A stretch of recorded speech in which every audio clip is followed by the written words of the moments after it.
เกียรติคณะญาติพี่น้องของหลวงปู่ที่โลกละขณะนี้ครูบาอาจารย์ก็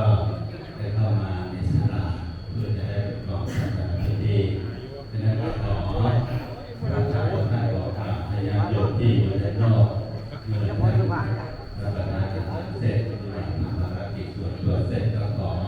เจริญพรเข้ามาในศาลาเพื่อพวกเราจะได้ร่วมกันประกอบพิธีร่วมกันแล้วมันจะได้ร่วมกันทำวัดเย็นแต่ว่ามาเริ่มจะเริ่มถึงร่วมกันก่อนเขาเมื่อนี้พิธามนี้เมตตาบอกแล้วบอกไปเลยเด้วัดของพุทธารามแล้วก็ที่เพราะก็คือ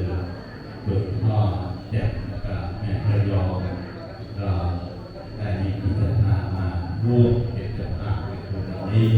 แล้วก็คณะองค์การบริหารส่วนตำบล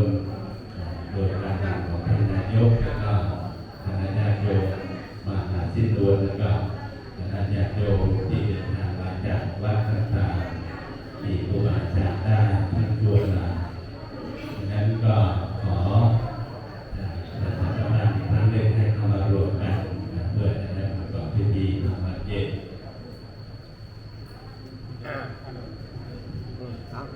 พร้อมแล้วก็เตรียมตัวโยมแม่ทำวัดเย็นก่อนได้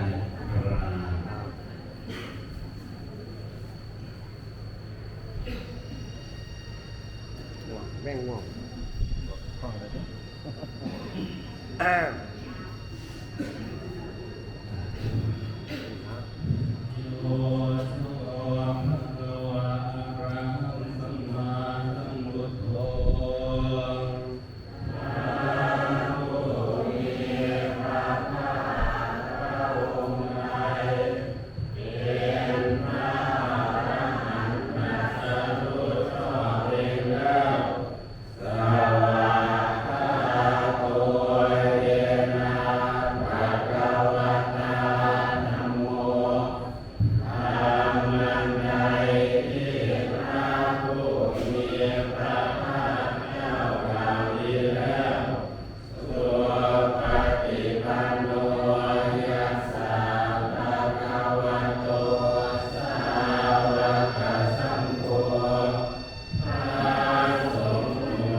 โร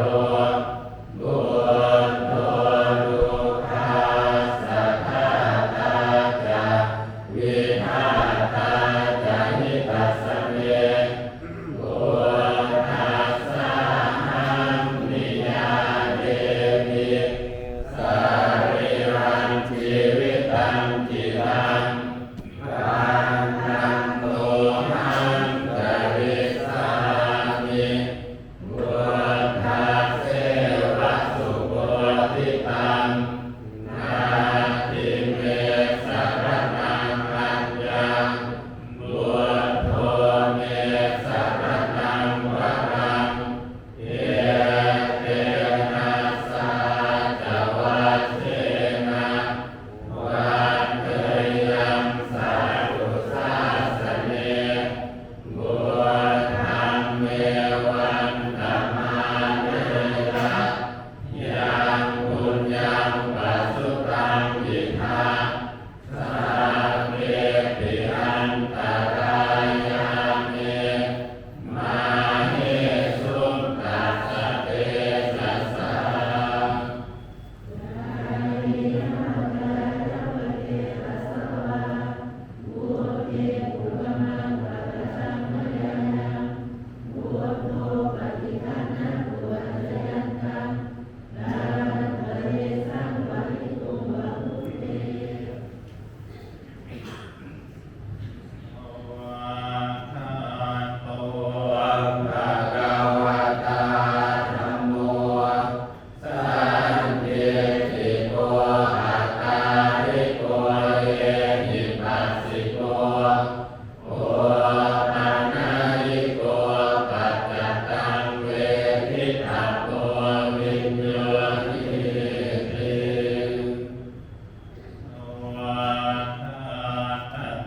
สุขีอัตตานังปริหารามิสัพเพสัตตาสุขิตาหุนตุสัพเพสัตตาอเวราหุนตุสัพเพสัตตาอันธยาปัชชาหุนตุสัพเพสัตตาอมิคาหุนตุสัพเพสัตตาสุขีอัตตานังปริหารันตุสัพเพสัตตาสัพพะทุกขาปมุจจันตุสัพเพสัตตาอัปปะสัมปติโตมาวิรัชชันตุสัพเพสัตตากัมมัสสะกะกัมมัฏฐายะตากัมมโยนิกัมมะปันทุกัมมะปฏิสรณายังกัมมังปฏิสรันติกัลยาณังวาปะปะกัมมัตัสสะทายะตาปฏิสันติสัพเพสัตตาสัจจาหุนตุอาเวราสุขาชีวิโนขอสัตว์ทั้งหลายอย่าได้มีเวรแก่กันและกันจงเป็นผู้ดำรงชีพอยู่เป็นสุขทุกเมื่อเถิดสัพพังบุญยังพลังไมหังสัพเพปาญิภวันตุเตขอให้สัตว์ทั้งหลายจงได้เสวยผลบุญที่ข้าพเจ้าได้บำเพ็ญด้วยกายวาจาใจ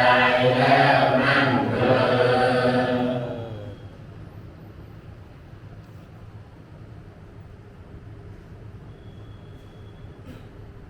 อ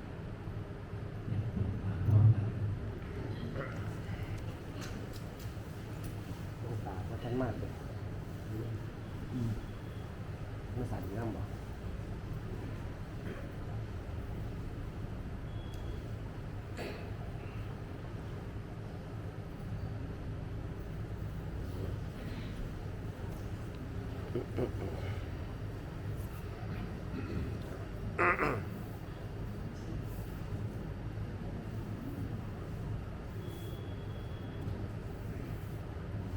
ินทางเดินทางแต่งูหลายมันเล็กบ่มี ต่อไปเราก็ได้เข้าสู่พิธีทาง บ่มีธรรมะ การสวดพระอภิธรรม บ่ได้บ่เทียนว่า ซึ่งตอนนี้ก็ได้รับความเมตตาจากครูบาอาจารย์และวัดและก็ศาสนาญาติโยมที่มีศรัทธาต่อองค์พระพุทธปู่ก็ได้เดินทางมาร่วมเป็นเจ้าภาพนั่น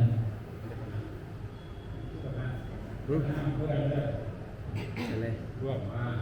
ก็ทำกันเดินทาง คณะอำเภอเจริญศิลป์ พญาก็ได้เป็นเจ้าภาพคน อืม ยอดได้เลย อืม ทางนี้ บ่มีแล้ว ยอดทำไม่ยอดพญาไปรัฐบาล20,000 บาทได้จะเจ้าภาพแต่ยอดพ่อบตอะไรประมาณยอดของมันให้นายอบตมาก อืมเอาเงามืออื่นพุ่นละมื้อนี้โว้ย ให้ สัก กองด้วยกัน ก็มาลวงมาเลยดินี่ เป็นว่าที่แรกเป็นว่าเขาคนนี้เป็นว่า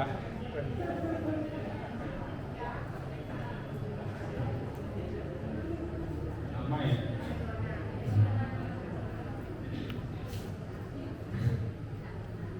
เนี่ยเป็นที่คณะไหนที่มีศรัทธารวมต้นทุนที่แบบรวมได้ง่ายประชุมเริ่มคุณครูเอ้ยเขียนมาลงมือเสร็จพิธีการจัดประชาสัมพันธ์รวมสรุปยอดบอกใครท่านกับว่าเพิ่มเนี่ยใส่ได้ง่าย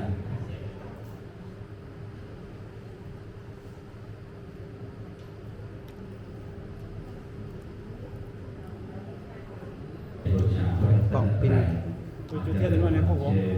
พูดจุดเทียนนั่นนะพูดจุดเทียนเทียนจะนอนก็มีป่ะ เด้นอนแรงๆอยู่กระนวนต่อต้องจุดกระนวนก่อนเด้นี่ที่เขา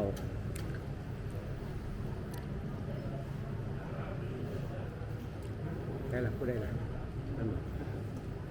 โอ้จุดเนี่ย เทียนกับเทียนเดียวพัดลมเป่า ล่มเลยเนาะ พัดลมตัวเดียวบน บ่มันนั่งหลัง ข้างหลังป่ะ ข้างหลังตัวใหญ่ผมมั้ง ตัวเดียวเป่า ข้างหลังไหนนี่เราเนี่ย ตัวเดียวเป่าตัวไหน ความเชิญเทียนจำนวนเท่านี้ พูดมีแล้วพูดไม่แล้วลูกสาวคนบอก ไม่มีวัน ฮะ ไม่มีวัน บอก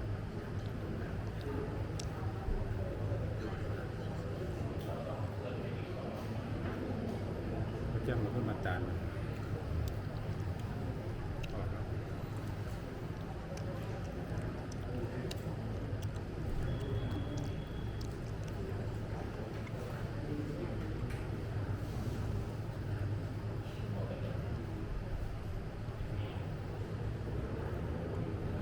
ดังต่อไปก็ขอเจริญพรเชิญท่านประกอบสวนนะครับนายกองค์การบริหารส่วนตำบลหนองแปงจุดเทียนเคารพศิระขององค์ท่านหลวงปู่ที่นั่น เอาคุณบอก เจริญพรเชิญ เทียนจำนวนป่ะมีใครจุดเทียนจำนวนป่ะเขาพวกผมเทียนจำนวนไม่รู้เลย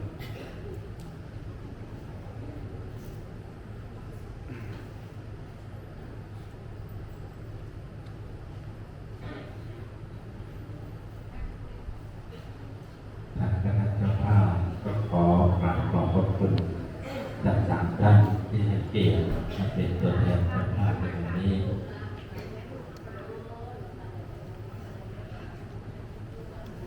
ต่อไปก็ขอพวกเราร่วมกันถวายพระ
รัตนาทา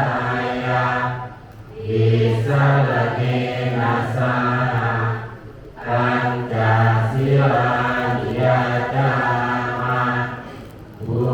ติยังปิมายังพันเตอิสุงรัตนาทายาอิสรเนนะสาปัญจศีลานิยจามาบุติยังปิมายังพันเตอิสุงรัตนาทายาอิสรเนนะสาปัญจศีลานิยจามา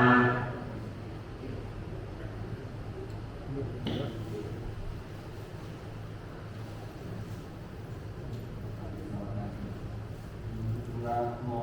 ตัสสะภะคะวะโตอะระหะโตสัมมาสัมพุทธัสสะนะโมตัสสะภะคะวะโตอะระหะโตสัมมาสัมพุทธัสสะนะโมตัสสะภะคะวะโตอะระหะโตสัมมาสัมพุทธัสสะ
ระโตตัพพโยภะระโตธัมมากัมมโนอะภามากัมมโนนิยโตอะนิยโตปฏิปันนโตภเวทิโตอะระหังอะระหังตายะปฏิปันโนองค์กัลโลอุปาราภเตสัจจินาตปรมาเตนะติอามันตายโยนาติกันโตปรมาโตตันโตโสปุกโยอุปาราภเตสัจจินาตปรมาเตนะตินาเอวะวะตังเวลาชานาหิเตอะหังอันจิโกกัลโลอุปาราภเตสัจจินาตปรมาเตนะเตนะวันตังเทวันตังเตโยชันตินาโตปรมาโตตันโตโสภุคโลอุปาราภเตสัจจินาตปรมาเตนะติเตชะเจเปจิกุสลานามาสัมเมเตกุสลามุ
ช่วยยกหน้าใจมาสี่ครั้ง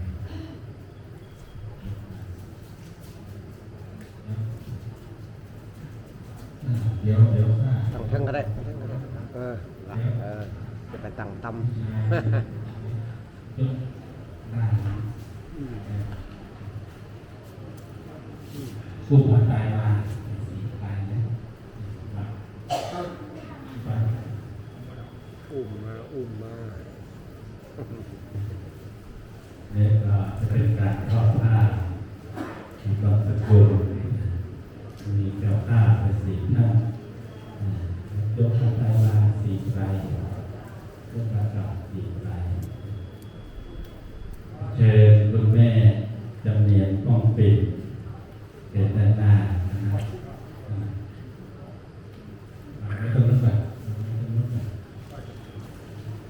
พ่อจำเนียนป้องปิดแม่พระยอมป้องปิดทั้งให้สีชุดก่อนสีแตรเราไม่ต้องหน้าทุกวันนะก็ท่านประกอบส่วนนะครับแล้วก็นายสุริยันหลวงนันสี่ท่านสี่ท่านวางไว้ก่อนในสักความสกุลที่เกี่ยวกับหลายเพื่อจะยังทำอีกครั้งหนึ่ง ว่างแต่ผ่าน วางข้าสายพานได้สายโยกไปยกผ้าวางก่อนยกผ้าวางก่อนเดี๋ยวขอจุดสบายเอาผ้าไตรวางก็จะผู้บาดเจ็บนะผ้าเตือนได้จะทำไปทั้งนั้นก็ถวายพ่อไปผมว่าด้านหน้าเอาผ้าไตรเข้าบ้านก็ยกผ้าไตรเข้าไปก่อนนั่งประนมเลยไหมยกตัววางยกไปก็จำยก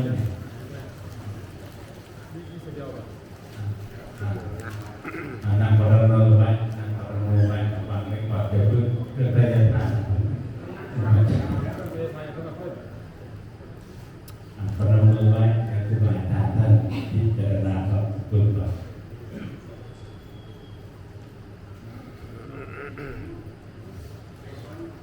อนิจจาวะสัมภาระโอปันวายนามิโน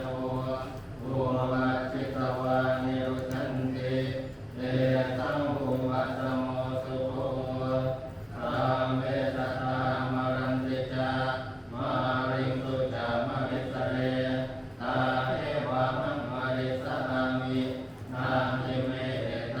นตโย ต้องถวายเพิ่นบาท ยกเครื่องในทางถวายขึ้นมาจากโลกแต่ยก คือบกเก็บผ่านนะครับก็คือเก็บผู้ขายโยงไป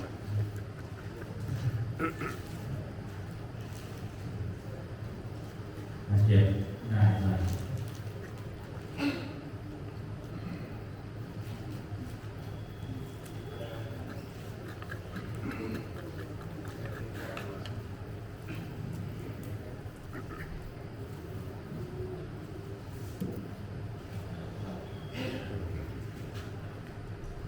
ยะถา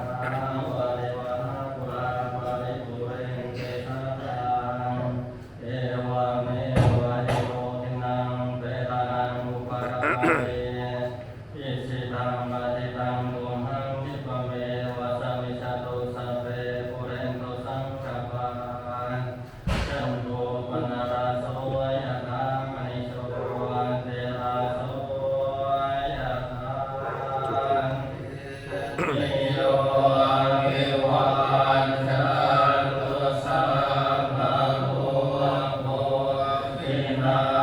ศตุมาเตภวันวันตรายโยสุขีติกายุโกภวะอภิวันตันตสิริสเนจังอุทธาปัจจายโนจันตาโนธรรมาวันทันติอายุวันโนสุขังอาลังตัสสิเมอาคาสิเมยะติเมตาสัพพะเมเตตังนัมนาปินัมนัสสะบุญเวกัตตะมนุสรังนาหิรุนังวาโสโตวายาวัญญาภริเรวนานาลาตังสัพพะเทวตาตัมมังบุญญานุภาเวนะยะถาโสติภวันตุเตภาวะตุสัพพมังคารังรักขันตุสัพพะเทวตาสัมมามานุภาเวนะยะถาโสติภวันตุเตภาวะตุสัพพมังคารังรักขันตุสัพพะเทวตาสัมมาสัมมานุภาเวนะสันทาโสติภาวันตุเต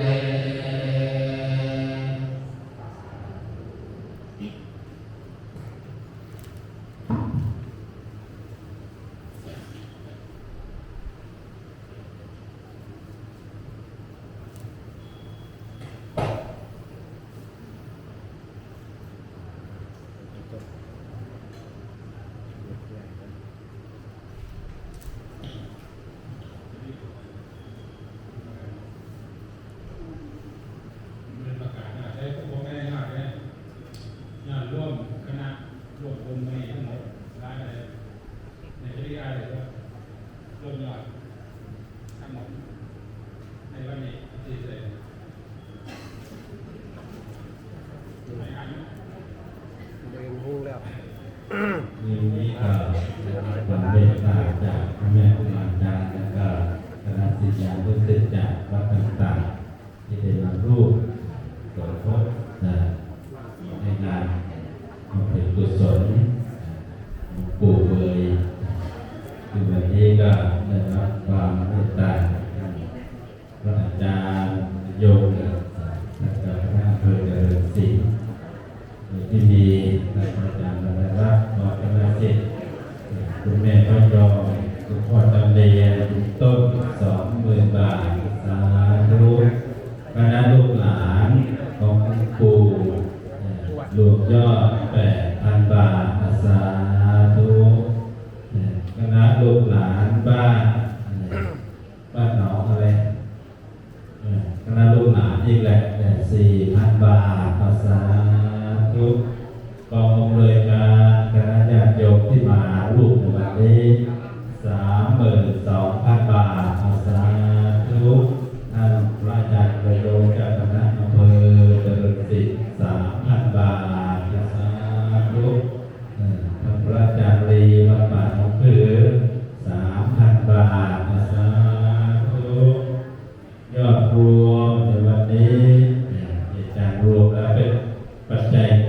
10,000 บาทเอาสา